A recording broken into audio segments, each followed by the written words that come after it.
What's an adult confession you'd never tell your family? 1. My wife and I were swinging for a time and went to a large weekend party. At one point, we saw my parents checking in. Needless to say, we made a quick exit. 2. Sometimes, I wish my parents were divorced so that I could visit my mom without having to see my dad at the same time. 3. They think I make my living owning and running a small business that designs and sells custom plushies and apparel. My family thinks I make my money crocheting, and I do make a few bucks here and there for my yarn work, but the absolute vast majority of my income comes from the custom-made latex and kink gear I produce. 4. I draw furry smut for a living and make more than I would if I worked full-time retail.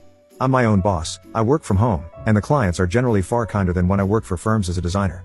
I just tell them I'm a freelance illustrator/graphic designer and that I'm working on posting my work online. 5.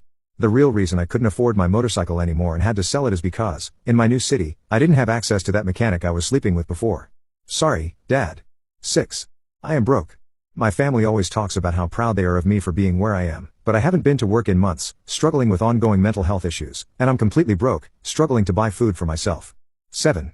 I sold my parents' wedding rings after they divorced, 2 to pay for college applications and an eighth of sour diesel. 8. I found my parents' wills and steamed them open to see which brother gets the most. And yes, the youngest does. 9. I'm a dad.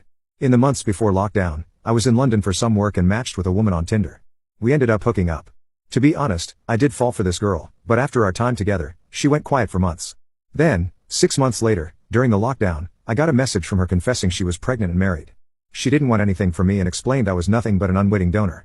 A few months later, I got an anonymous email with a picture of the baby, but I've heard nothing since then. 10. After trying my whole life to believe they were decent people who loved me, I realized that my family is a bunch of self-absorbed, idiotic assholes who are too afraid to improve themselves for fear of losing their ideas of who they are. 11. I like to occasionally sneak out of the house and wear a Speedo to the beach or pool to tan my legs better. I'm an American man, married to a woman for 25 years, a father, and shamed into covering my body from the waist down in as much fabric as possible when in or near the water. 12. I love my dogs more than I do some of my brothers and sisters.